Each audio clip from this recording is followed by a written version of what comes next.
Enjoy 1% merchant commission when you accept Lanka Pay cards. Contact these banks today. Minister of Power and Energy Kanchana Wijesekara met with trade unions from the electricity sector in Parliament today. We had a cordial discussion with Minister Kanchana. Mahindananda Alutgamge was also present. We repeatedly insisted that this system of competitive bidding should not be abolished. He didn't like that. He said the bill will be passed under any circumstances. We have no other alternative. In a letter to the CEB General Manager, the CEB Engineers Union said the amendments to the Electricity Act violate the policy of generating electricity at the lowest possible cost.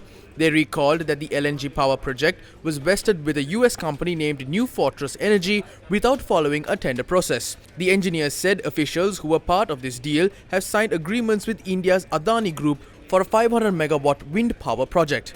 They claimed that there are attempts to buy electricity from the project run by Adani Group at a higher cost than the market value. The CEB Engineers Union claimed that power is to be purchased at $7.55 and that the payments are to be made in dollars.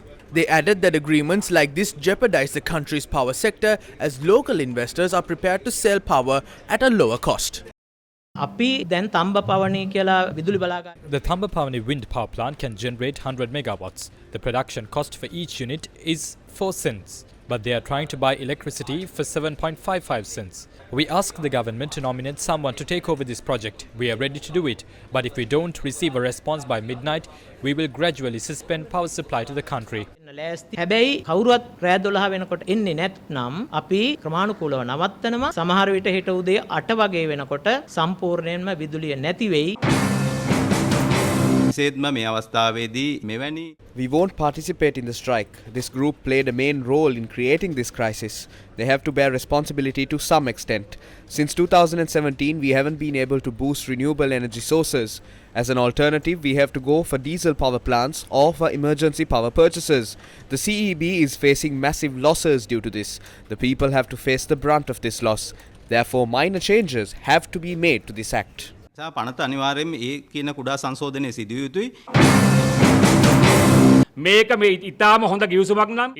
there is a good agreement that has come in by following a tender process, why are they trying to do it discreetly?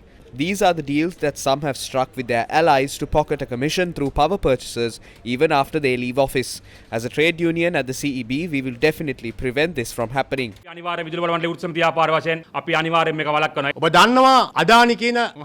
Adani Group is linked to many Indian politicians. We have a doubt as to whether ministers who are trying to create an issue over the amendment to the Electricity Act have fallen prey to the Adani Group. By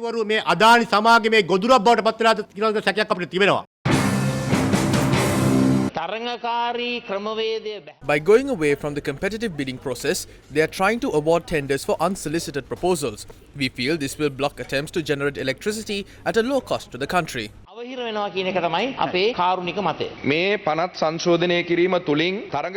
The competitive process won't be wiped out through this amendment.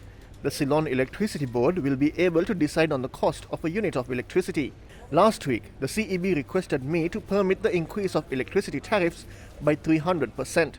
It costs 756 billion rupees to generate electricity. Our revenue is only 250 billion rupees. There is a shortage of about 500 billion rupees. But most of this money is spent on buying diesel for thermal power plants and the payment of salaries.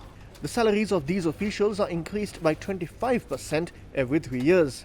Should they cover this expense by increasing electricity tariffs? No. I won't make a proposal like that to the cabinet. If they are trying to increase electricity tariffs to cover the expense of increasing their salaries, as the minister, I won't permit that.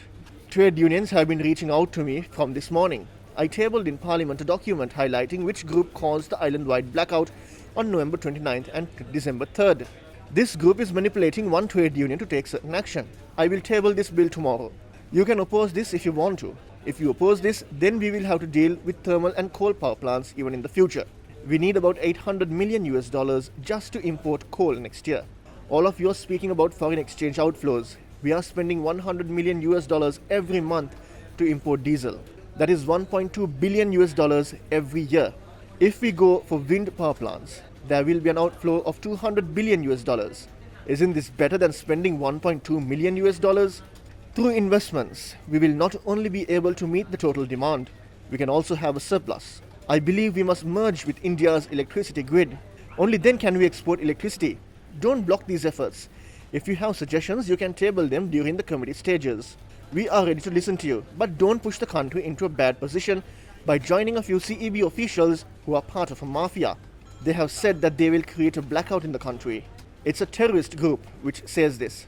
Access to electricity is a fundamental right of the people. If we don't make the right decision, then the people will set fire to our homes again. තීන්දුව ගත්තේ නැත්නම් නැවත වතාවක් අපේ ගෙවල් නැවත වතාවක් ගිනි තබන තත්ත්වයට ජනතාවපත් වෙනවා. 100ට ලක්ෂ වාරයක් පුනර්ජනනය. We agree completely with moving towards renewable energy.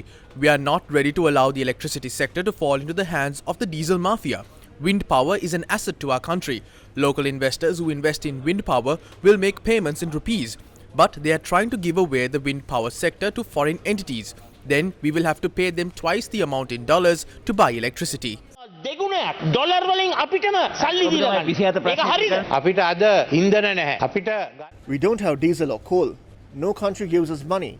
They don't give us money to buy fertilizer, medicine or food. Only India gives us credit lines. We are running out of cash. We will discuss with India again. We will speak to them and ask them to provide money immediately.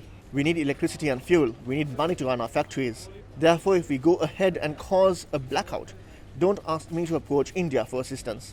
If we don't have an emergency, why should they support us? They always say, help yourself, then we will help you. Don't create a blackout. We can't bear responsibility after that.